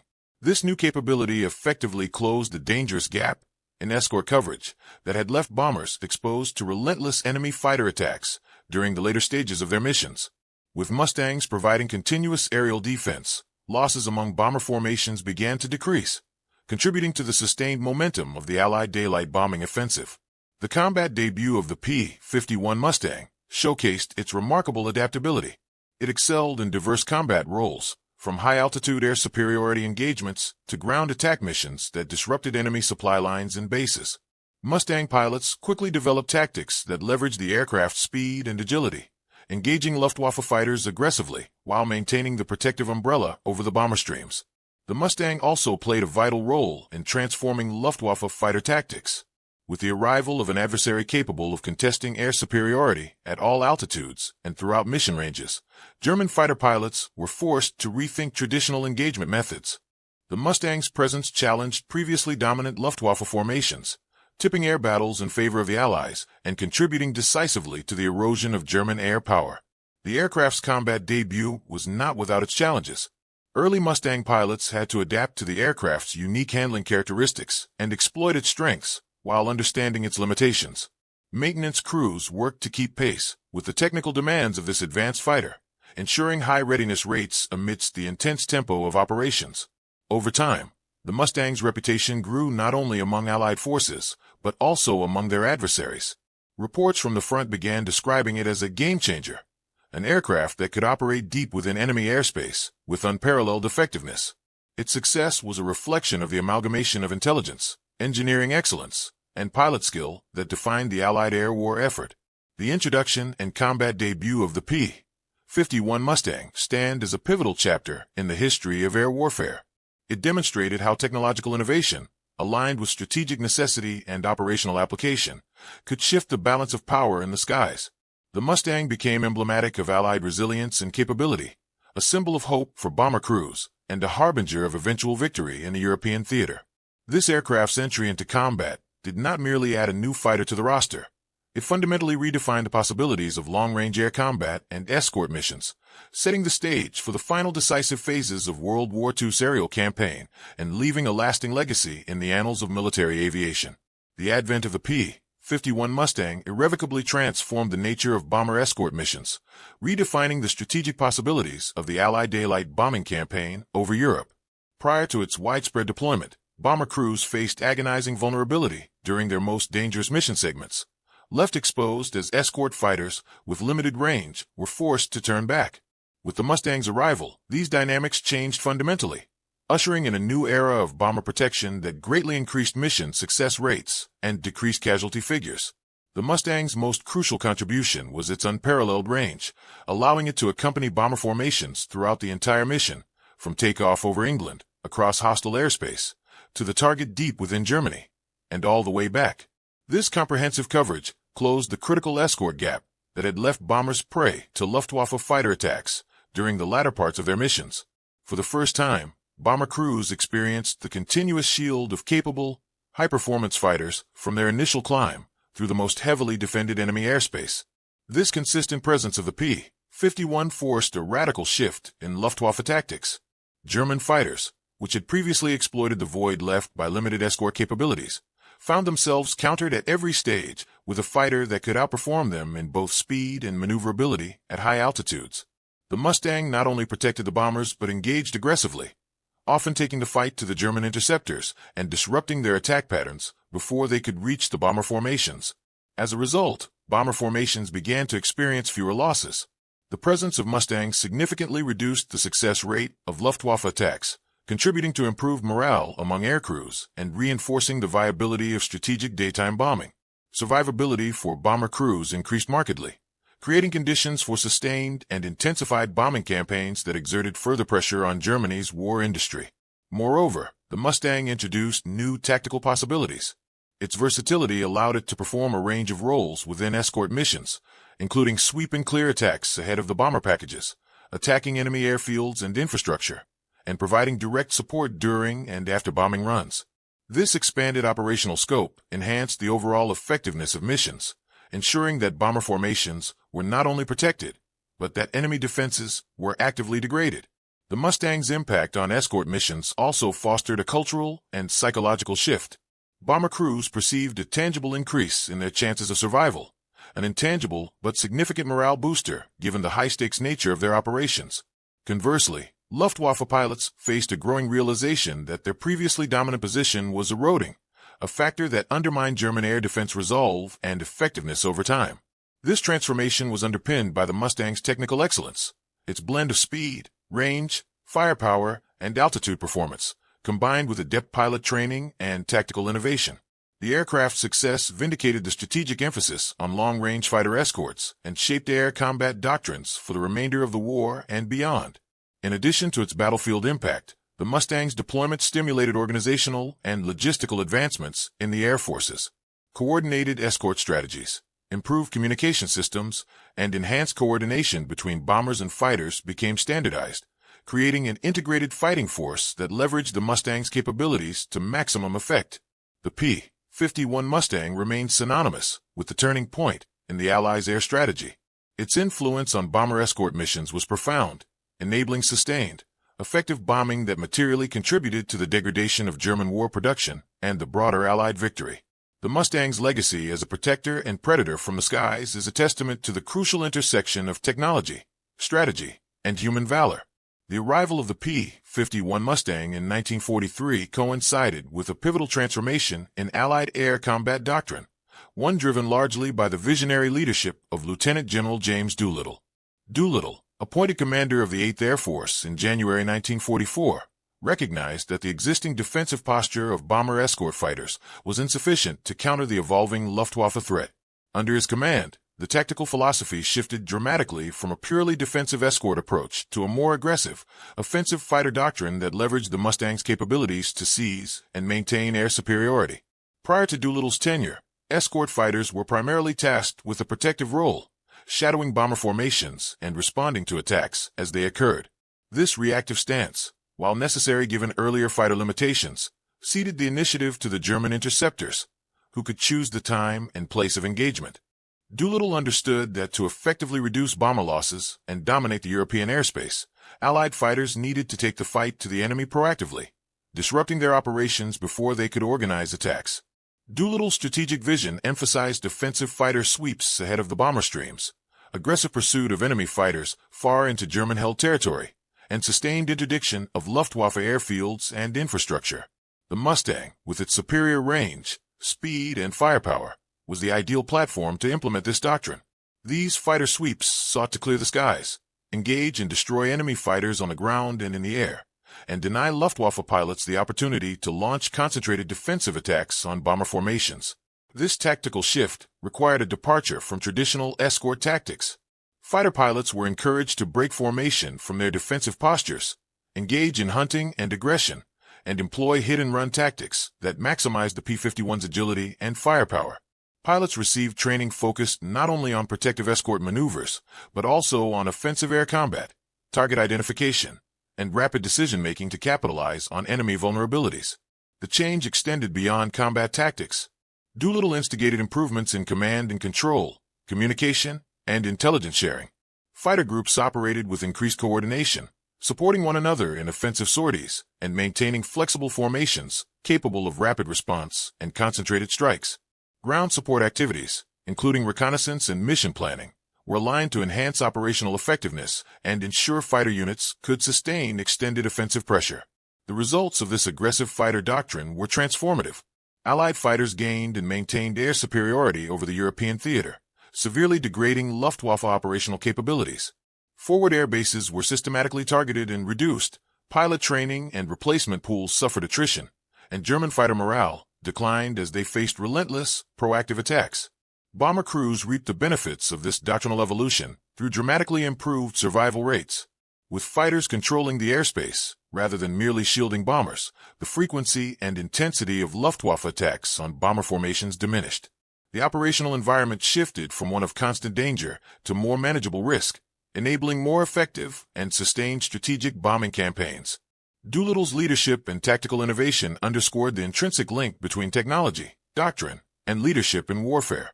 His foresight in adapting the fighter mission to the Mustang's capabilities exemplified the dynamic nature of military operations, where responsiveness to battlefield realities can decisively influence outcomes.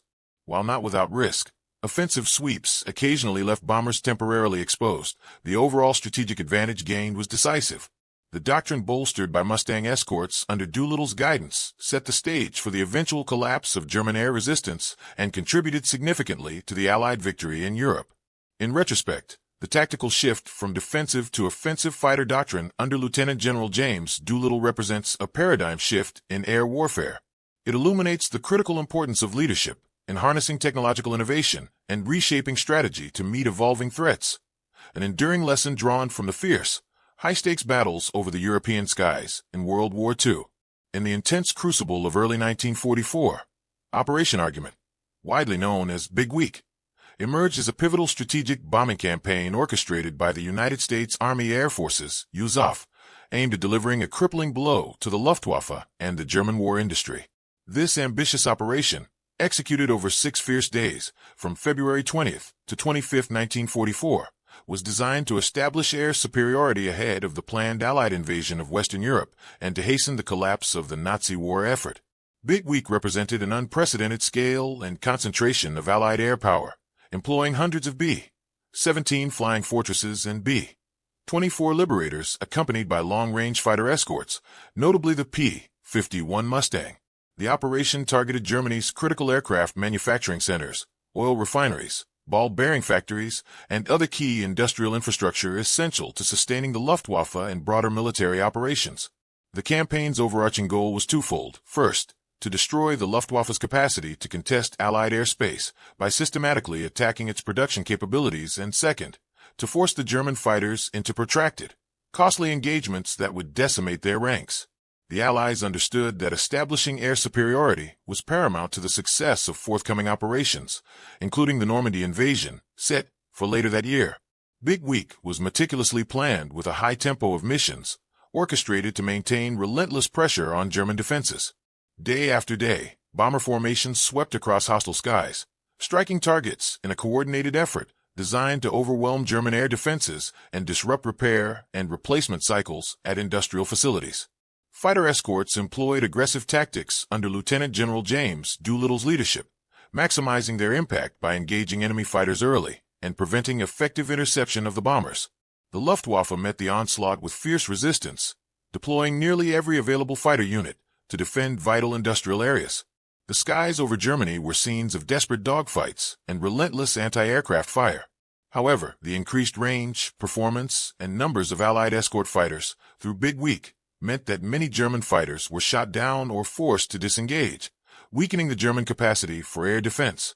Losses during Operation Argument were high on both sides, but the strategic gains for the Allies were decisive. German aircraft production fell sharply in the weeks following the campaign as factories were damaged and dismantled under the sustained Allied aerial assault.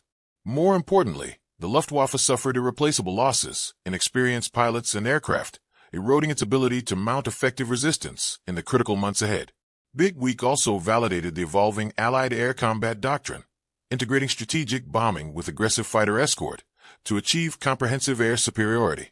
It highlighted the importance of sustained pressure, combined arms coordination, and technological investment in shaping the battlefield. The Mustang's performance during the operation was particularly noteworthy, showcasing its value as a versatile, high-performance escort fighter that could protect bombers and contest the airspace aggressively. The operation's success contributed directly to the weakened Luftwaffe's failure to challenge Allied air dominance during the Normandy invasion and subsequent campaigns. It marked a turning point where the Allies could conduct large-scale bombing missions with significantly reduced bomber losses, further debilitating German industrial production and morale. Operation Argument, or Big Week, remains a landmark in the history of strategic air warfare. It was a campaign defined by scale, intensity, and ambition, embodying the culmination of technological innovation, tactical evolution, and strategic foresight. The relentless bombing and fighter engagements reshaped the aerial battlefield, accelerated the downfall of the German Air Force, and paved the way for the final Allied advance into Nazi-occupied Europe. This campaign's legacy lies not only in its immediate tactical successes, but also in its demonstration of air power's transformative role in modern warfare, the ability to target the industrial and military heart of a nation and achieve decisive effects that reverberate far beyond the skies. The sustained intensity and scale of Allied strategic bombing in 1944 exacted a devastating toll on the Luftwaffe, leading to profound losses that reverberated throughout Germany's air defenses and imperiled its ability to resist the Allied advance. Among the critical episodes illustrating this catastrophic decline was the aftermath of Operation Argument, or Big Week, which not only crippled German aircraft production, but also inflicted heavy attrition on Luftwaffe fighter forces and dealt a severe blow to German pilot morale. During Big Week and the subsequent months of relentless Allied air offensives, the Luftwaffe experienced unprecedented attrition rates.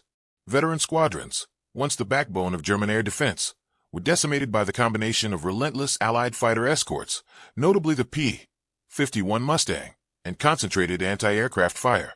Many skilled Luftwaffe pilots were lost, along with aircraft that became increasingly difficult to replace under the pressures of Allied bombing campaigns targeting production facilities and supply lines.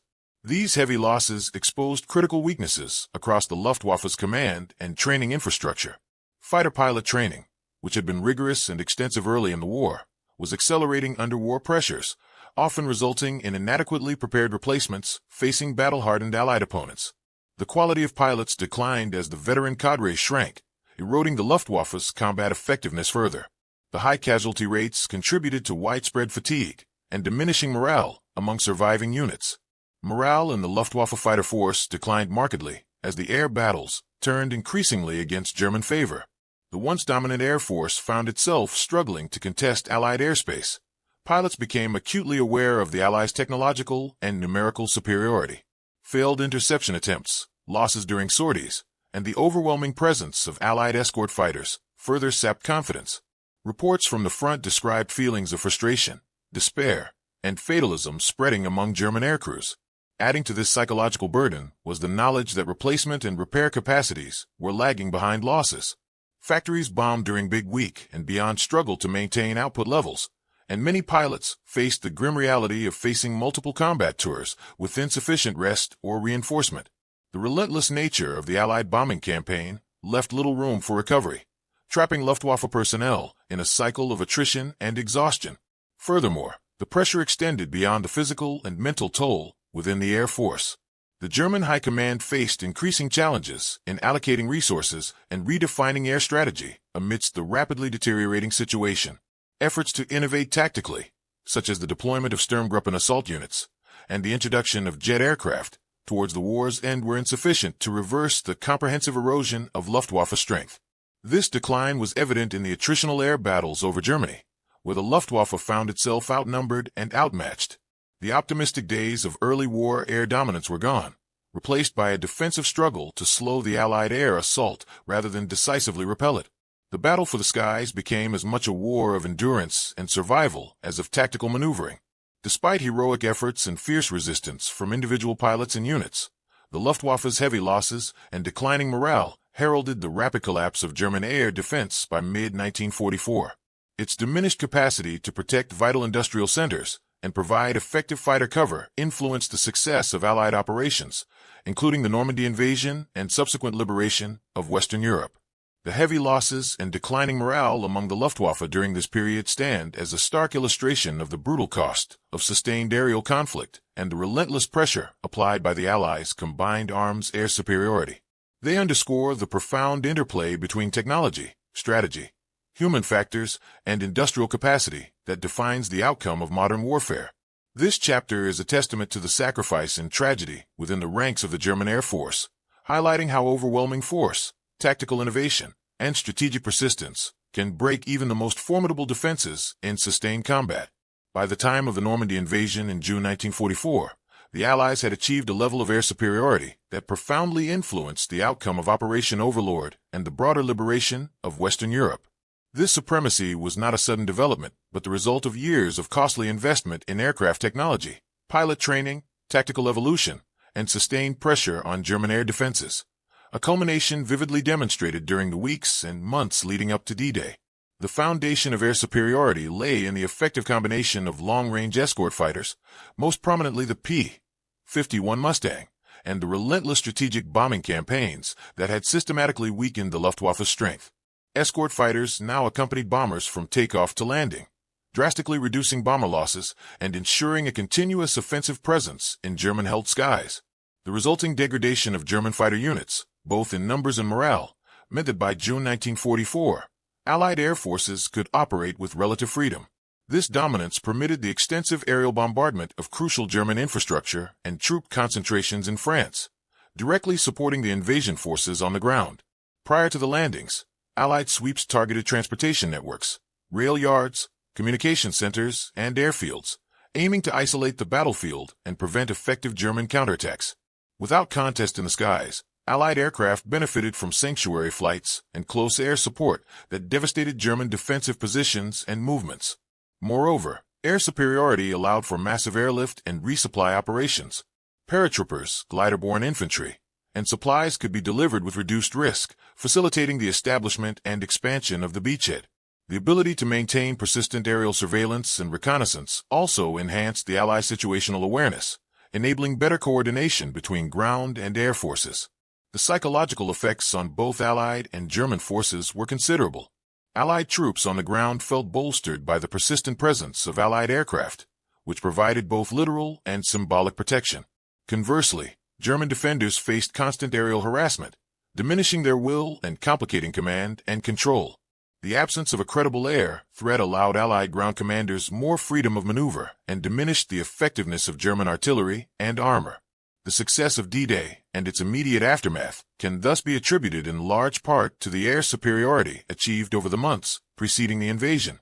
The crippled Luftwaffe, unable to mount effective resistance, was forced into defensive operations limited in scope and mobility. The Allies' control of the skies not only reduced casualties among the invading forces, but accelerated the rapid advance inland. In retrospect, the air superiority won before and maintained during D-Day epitomizes the transformative role of air power in modern warfare. It demonstrates that dominance of the skies can shape land operation success or failure, turning the tide in favor of those who command the air. The integration of superior technology, strategic vision, and tactical innovation created conditions that ensured the Normandy invasion's strategic triumph, setting the stage for the final defeat of Nazi Germany.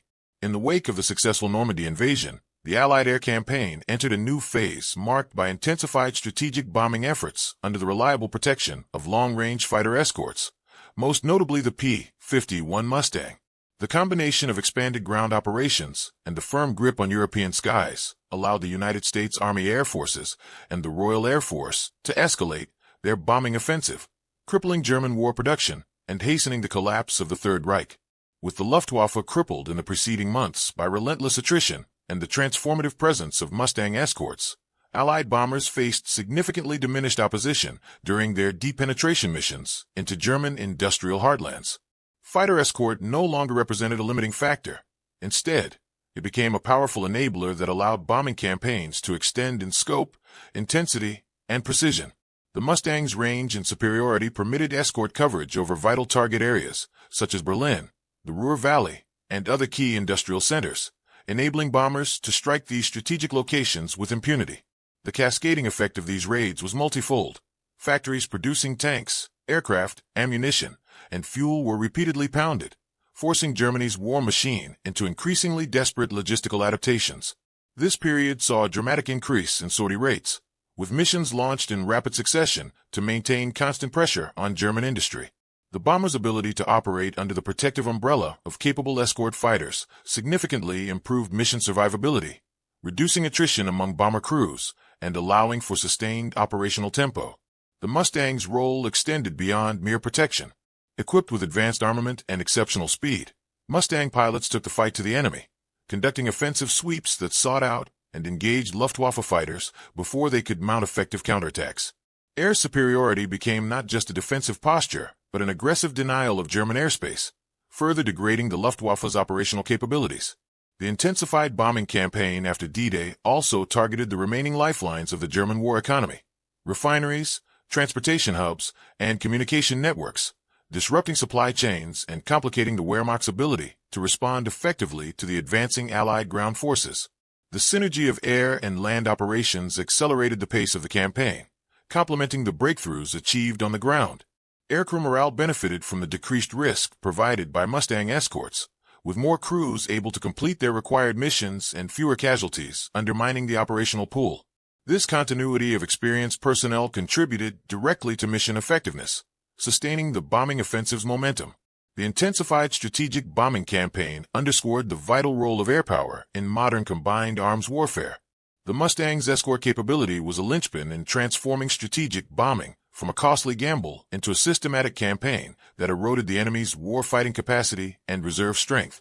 This phase of the air war cemented the Mustang's reputation as one of the most successful fighter aircraft of World War II, not only for its combat performance, but for the strategic leverage it provided. It enabled an unrelenting bombing effort that hastened the end of the war, demonstrating how technological superiority, coupled with tactical innovation, could decisively shift the balance in a protracted conflict. The period following D-Day, characterized by intensified strategic bombing with Mustang escort, stands as a testament to the integration of air superiority and strategic targeting in achieving overarching military objectives. It highlights the Mustang's pivotal role in sealing the fate of Germany through air dominance and relentless pressure on its industrial foundations. As the Allied forces advanced steadily through Western Europe in the final year of World War II, the Luftwaffe faced an inevitable and accelerating decline. This final phase of the conflict was characterized by the crumbling of German air power, a collapse hastened by relentless strategic bombing, resource shortages, and the overwhelming presence of advanced Allied aircraft, most notably the North American P-51 Mustang. By late 1944 and into 1945, the Luftwaffe was a shadow of its former self. Continuous attrition had depleted fighter aircraft numbers, and the quality of pilot training had deteriorated precipitously under the duress of exigent wartime demands. Veteran pilots were lost in combat or transferred to training roles, while inexperienced replacements faced the daunting challenge of confronting battle-hardened Mustang squadrons in deteriorating conditions. The introduction and mass deployment of the Mustang as a dominant escort fighter played a decisive role in accelerating this decline. The Mustang's ability to escort bombers deep into Germany, engage enemy fighters decisively, and conduct independent sweeps of Luftwaffe airfields denied German forces the operational freedom to sustain effective air defense. Its superior range, speed, and firepower rendered the Luftwaffe's remaining fighters increasingly vulnerable and outmatched. Mustang pilots undertook a range of aggressive missions in this final phase, from escorting high-value bombing raids against remaining industrial targets to conducting fighter sweeps that hunted Luftwaffe aircraft on the ground and in the air. The shift from defensive escort to offensive air dominance allowed the Allies to impose near-total control over Western European skies. Concurrently, German industrial capacities suffered from sustained bombing that crippled production of aircraft, engines, and replacement parts, constraining the Luftwaffe's ability to replenish lost assets. Fuel shortages further grounded many aircraft, limiting sortie rates and operational reach. The Luftwaffe's inability to field adequate numbers compounded the challenges faced by its beleaguered pilots. The Mustang, with its versatility and robust performance, capitalized on these weaknesses. Its successful deployment epitomized the integration of advanced technology, effective tactics, and strategic vision. Forced onto the defensive, the Luftwaffe increasingly retreated from aerial engagements, limiting operations to desperate attempts at delaying Allied air dominance. As the Allies crossed the Rhine and pushed toward Berlin, Allied air superiority was virtually uncontested. Mustang squadrons played a critical role in supporting ground offensives, providing close air support and maintaining aerial control that prevented effective Luftwaffe interference. This ensured that Allied ground forces could operate with significantly reduced risk from enemy air attack. By war's end in May 1945, the Luftwaffe was effectively neutralized as a fighting force. The P-51 Mustang's contribution to this outcome was monumental.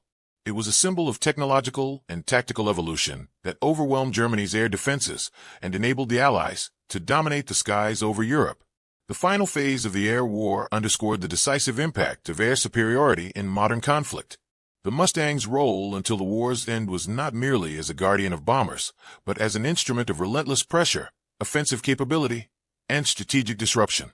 This concluding chapter in the Mustang's storied service consolidates its legacy as a fighter that not only protected but conquered. It played an indispensable part in the Allied victory, exemplifying the fusion of engineering excellence, tactical innovation, and unyielding resolve that defined the air war over Europe. The P-51 Mustang's legacy is one of enduring innovation, exceptional combat performance, and profound influence on the course of aerial warfare during World War II.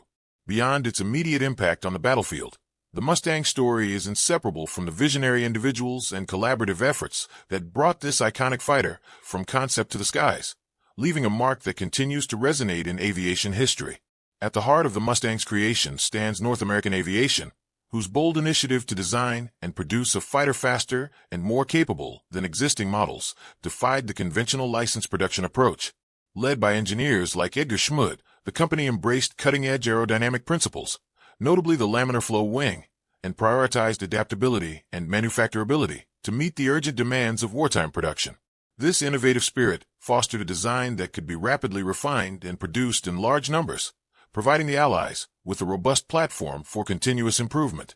The integration of the Rolls-Royce Merlin engine was a testament to international collaboration and engineering mastery. British engine designers and American airframe manufacturers forged a partnership that transcended borders and accelerated the fighter's development into a world-class high-altitude combat aircraft. The Merlin's transformative effect on the Mustang's performance was pivotal, enabling it to fulfill the long-range escort role vital to Allied strategic bombing success. Recognition of the Mustang's creators extends beyond technical achievements. The foresight of Allied military leadership, including figures like Lieutenant General James Doolittle, who championed aggressive fighter tactics and leveraged the Mustang's capabilities to shift air war doctrine, played an essential role in maximizing the aircraft's effectiveness. Their strategic and tactical innovation ensured that the